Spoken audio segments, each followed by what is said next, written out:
It started as something so small that I almost ignored it. A tiny banner at the bottom of a random website while I was scrolling late at night. I don't even remember what the site was. Something forgettable.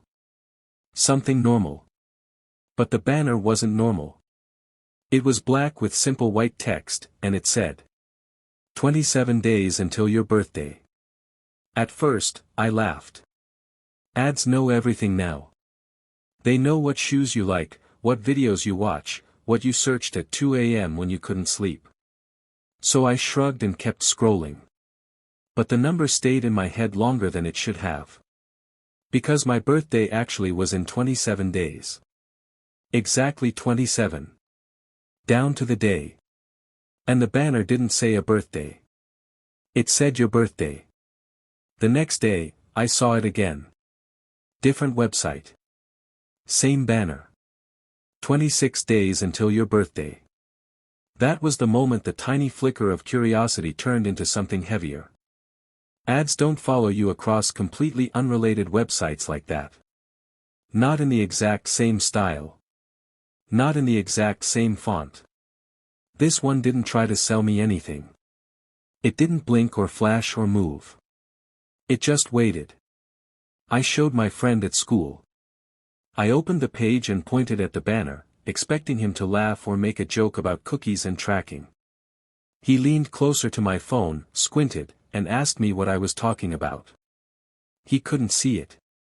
I refreshed the page. It stayed there for me. Invisible to him. That was the first time the world felt slightly off. Like a painting on the wall that had been nudged a few millimeters to the side. A few days later, the banner changed. A small blue link appeared underneath the countdown. View countdown. I told myself not to click it. I clicked it immediately. The page that opened was completely blank except for a digital timer counting down in real time. Days. Hours. Minutes. Seconds. And at the top of the page, one single sentence. We're excited to celebrate with you. No logo. No company name. No explanation. Just the timer. Ticking down like a quiet heartbeat. I opened the source code, expecting to find something hidden. A company tag. A script link. Anything. But the page was almost empty. Just the timer and one short line buried at the bottom. You found us early. 2 days later, I received an email. No subject. No sender. Just a blank white message with one sentence. We're glad you clicked. The timestamp said it was sent at exactly 3 a.m. That was when the fear started growing roots. The website updated again. The timer moved higher on the page, and new text appeared beneath it. We hope you like chocolate cake. Chocolate cake is my favorite. Not something I post online. Not something I talk about often. Just a quiet preference tucked into normal life. Suddenly the countdown didn't feel like a coincidence anymore. It felt like attention. A new tab appeared on the website called Memories. Inside were photos. Old photos. Me as a kid in the park. Me blowing out candles on my 8th birthday. Me holding a stuffed toy from a school fair I barely remembered. None of those photos were from my phone. They were the kind of photos parents take. The kind that live in old hard drives and forgotten albums. Someone had access to my past. That night, my phone rang from an unknown number.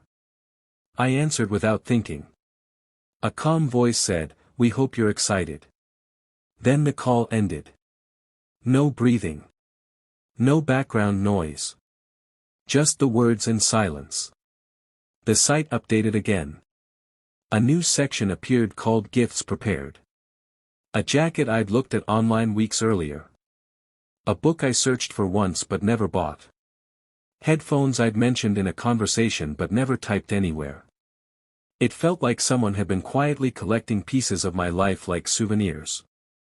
Then one morning, the countdown skipped forward by 12 hours. Time didn't tick away. It disappeared.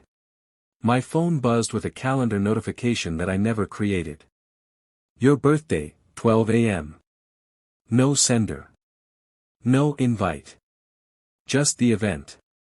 A new button appeared on the site. Live soon. Underneath it, don't be late. The countdown dropped below 24 hours. Every second suddenly felt louder. Heavier.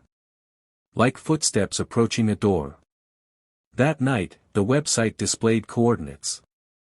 My coordinates. My street. My house. A chat box appeared on the page. A blinking cursor. Then a message. Do you feel ready? I didn't reply. I couldn't.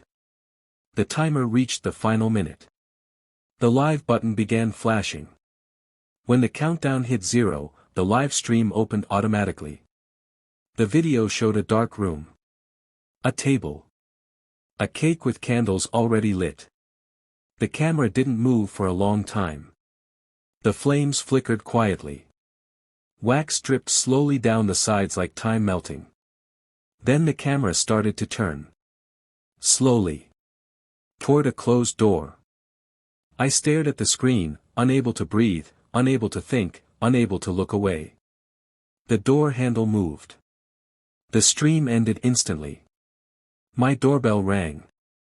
And in that moment, standing in the silence of my house with the echo of the doorbell still hanging in the air, I realized something I wish I hadn't.